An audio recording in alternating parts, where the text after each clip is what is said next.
आज का दिन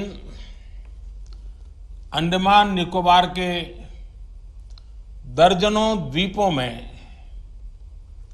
जो लाखों लोग बसे हैं, उन सब के लिए तो अहम है ही, पूरे देश के लिए भी महत्वपूर्ण है। साथियों, नेताजी सुभाष चंद्र बोस को नमन करते हुए करीब 1.5 वर्ष पहले मुझे submarine optical fibre cable connectivity परियोजना के शुभारंभ का अवसर मिला था। मुझे खुशी है कि अब इसका काम पूरा हुआ है और आज इसके लोकार्पण का भी सौभाग्य मुझे मिला है। चेन्नई से पोर्ट ब्लेयर से लिटिल अंडमान और पोर्ट ब्लेयर से स्वराज द्वीप तक अंडमान निकोबार के एक बड़े हिस्से में ये सेवा आज से शुरू हो चुकी है। मैं अंडमान निकोबार के लोगों को इस सुविधा के लिए अनंत अवसरों से भरी इस कनेक्टिविटी के लिए बहुत बहुत बधाई देता हूं, शुभकामनाएं देता हूं। स्वतंत्रता दिवस से पहले ये अंडमान के लोगों के लिए एक प्रकार से 15 अगस्त के पूर्व इसी सप्ताह एक स्नेह भरे उपहार की तरह ये अवसर मैं देखता हूं। साथियों, समंदर के भीतर करीब 2300 किलोमीटर तक केबल बिछाने का ये काम समय से पहले पूरा करना, ये अपने आप में बहुत प्रशंसनीय है। गहरे समंदर में सर्वे करना, केबल की क्वालिटी मेंटेन रखना, विशेष जहाजों के जरिए केबल को बिछाना, ये आसान नहीं है। ऊपर से ऊंची ऊंची लहरें, तूफान और मानसून की रुकावट। जितना बड़ा ये प्रोजेक्ट था, उतनी ही विराट चुनौतियां भी थी। ये भी एक वजह थी कि बरसों से इस सुविधा की जरूरत महसूस होते हुए भी इस पर काम नहीं हो पाया था। लेकिन मुझे खुशी है कि सारी रुकावटों को किनारे करके इस काम को पूरा किया गया। यहां तक कि कोरोना जैसी आपदा, जिसके कारण एक प्रकार से बहुत सी चीजें प्रभावित हुई, बहुत सी चीजें ठप कर हो गई, वो भी इस काम को पूरा होने से रोक नहीं पाई। साथियों, देश के इतिहास, वर्तमान और भविष्य के लिए इतने महत्वपूर्ण स्थान को वहां के परिश्रमी नागरिकों को आधुनिक टेलीकॉम कनेक्टिविटी देना, ये देश का दायित्व था। एक बेहद समर्पित टीम के द्वारा, टीम भावना से आज एक पुराना और महत्वपूर्ण सपना साकार हुआ है। मैं इस प्रोजेक्ट से जुड़े हर साथी को भी बहुत बहुत बधाई देता हूं। साथियों, ऐसे चुनौतीपूर्ण काम तभी हो सकते हैं जब पूरी क्षमता के साथ, पूरे कमिटमेंट के साथ काम किया जाता है। हमारा समर्पण रहा है कि देश के हर नागरिक, हर क्षेत्र की दिल्ली से और दिल्ली से दिल से, दिल्ली से और दिल से दोनों दूरियों को पाटा जाए। हमारा समर्पण रहा है कि देश के हर जन, हर क्षेत्र तक आधुनिक सुविधाएं पहुंचे और हर नागरिक का जीवन आसान बने। हमारा समर्पण रहा है कि राष्ट्र की सुरक्षा से जुड़े बॉर्डर एरिया और समुद्री सीमा पर बसे क्षेत्रों का तेजी से विकास हो। साथियों, अंडमान निकोबार को बाकी देश और दुनिया से जोड़ने वाला ये optical fibre project ease of living के प्रति हमारी प्रतिबद्धता का प्रतीक है। अब अंडमान निकोबार के लोगों को भी मोबाइल कनेक्टिविटी और तेज इंटरनेट की वही सस्ती और अच्छी सुविधाएं मिल पाएगी जिसके लिए आज पूरी दुनिया में भारत अग्रणी है। अब अंडमान निकोबार के लोगों को, बहनों को, बच्चों को, युवाओं को, व्यापारियों, कारोबारियों को भी डिजिटल इंडिया के वो सभी लाभ मिल पाएंगे जो बाकी देश के लोगों को मिलते आ रहे हैं। ऑनलाइन पढ़ाई हो, टूरिज्म से कमाई की बात हो, बैंकिंग ऑपरेशंस हो, शॉपिंग हो या टेलीमेडिसिन दवाइयां हो, अब अंडमान निकोबार के हजारों परिवार को भी ये ऑनलाइन व्यवस्थाएं मिल पाएगी। साथियों, आज अंडमान को जो सुविधा मिली है उसका बहुत बड़ा लाभ वहां जाने वाले टूरिस्टों को भी मिलेगा।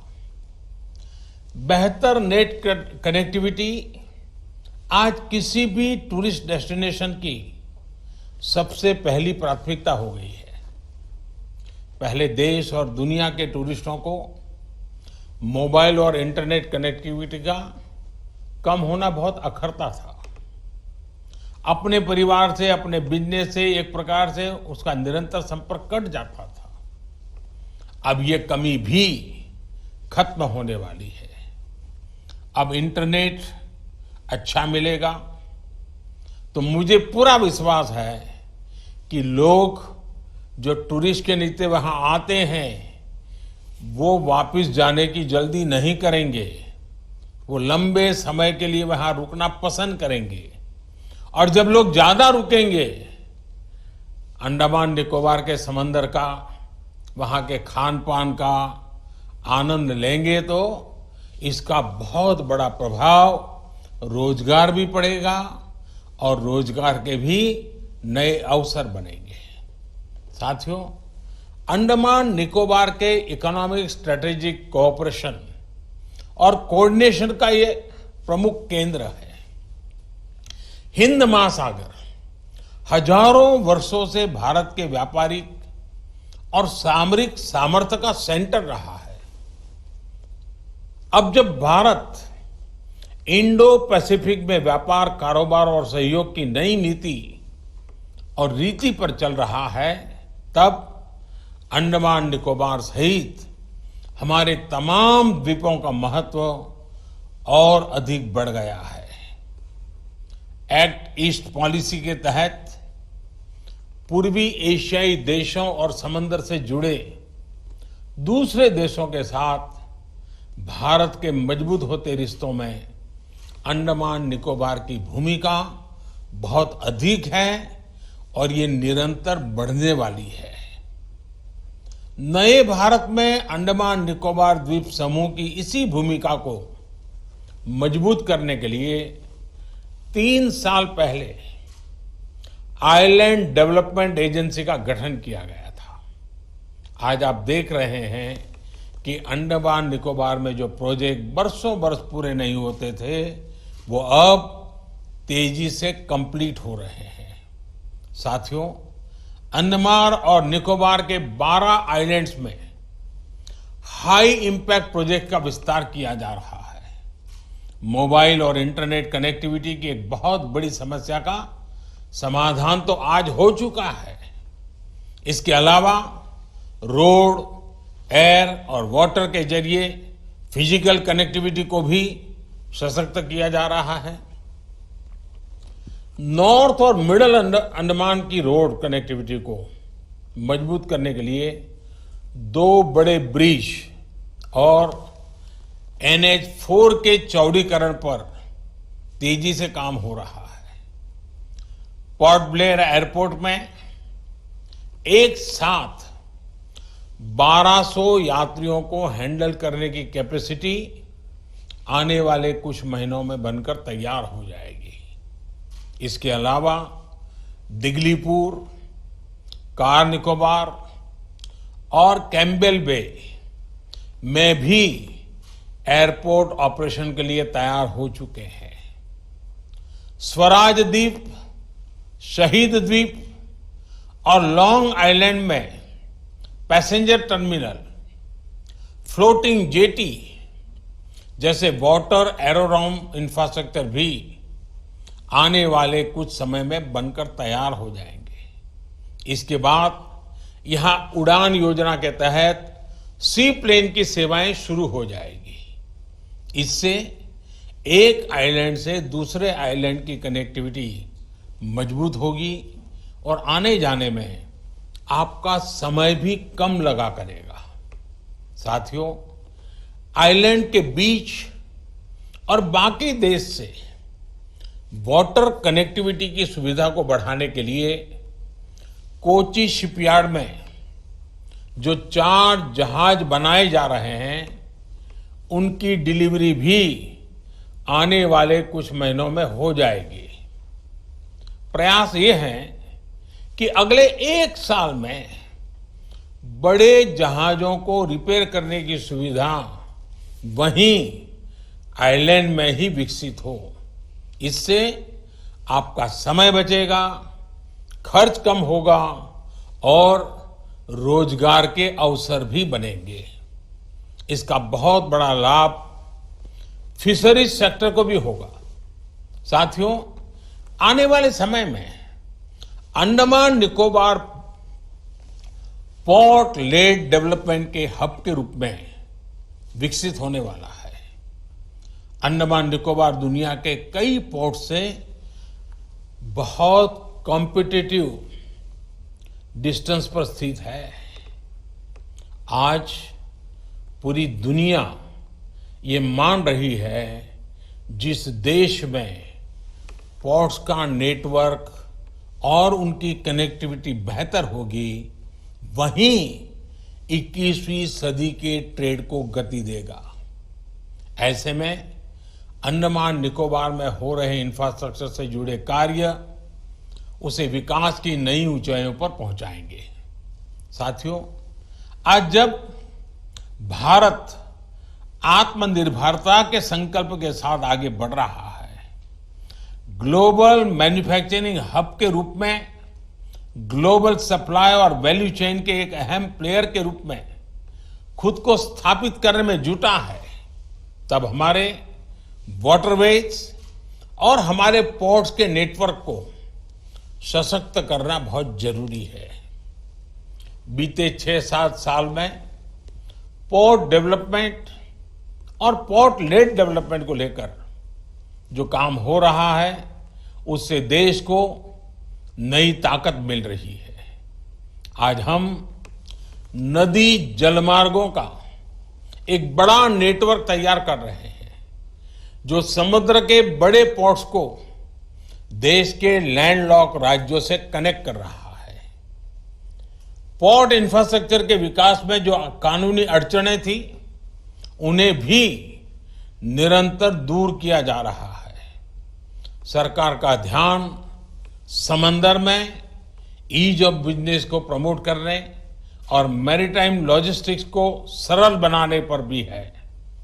ऐसे दुनिया के सबसे बड़े सिंगल विंडो प्लेटफॉर्म को तैयार करने पर भी काम चल रहा है। साथियों, ऐसे ही अनेक प्रयासों के कारण अब देश के पोर्ट नेटवर्क की कैपेसिटी और कैपेबिलिटी दोनों का विस्तार हो रहा है। 3 दशक के इंतजार के बाद वेस्ट कोस्ट में भारत के पहले डीप ड्राफ्ट ग्रीनफील्ड सी पोर्ट को सैद्धांतिक मंजूरी दी जा चुकी है। इसी तरह ईस्ट कोस्ट में डीप ड्राफ्ट इनर हार्बर के निर्माण का काम भी तेजी से चल रहा है। अब ग्रेट निकोबार में करीब 10,000 करोड़ रुपए की संभावित लागत से ट्रांसशिपमेंट पोर्ट के निर्माण का प्रस्ताव है। कोशिश ये है कि आने वाले 4-5 साल में इसके पहले फेज को पूरा कर लिया जाए। एक बार जब ये पोर्ट बनकर तैयार हो जाएगा तो यहां बड़े बड़े जहाज भी रुक पाएंगे। इससे समुद्री व्यापार में भारत की हिस्सेदारी बढ़ेगी, हमारे युवाओं को नए मौके मिलेंगे। साथियों, आज जितना भी आधुनिक इंफ्रास्ट्रक्चर अंडमान निकोबार में तैयार हो रहा है वो ब्लू इकोनॉमी के लिए भी बहुत महत्वपूर्ण है। ब्लू इकोनॉमी का एक अहम हिस्सा है फिशरीज, एक्वाकल्चर और सीवीड फार्मिंग।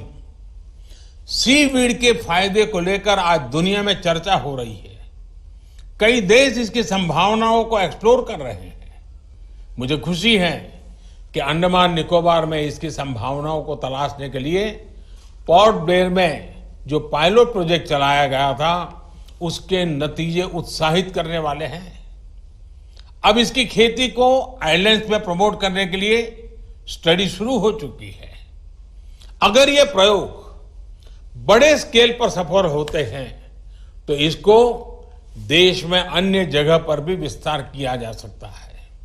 इससे विशेष तौर पर हमारे मछुआरे साथियों को बहुत बड़ा लाभ होगा। मुझे उम्मीद है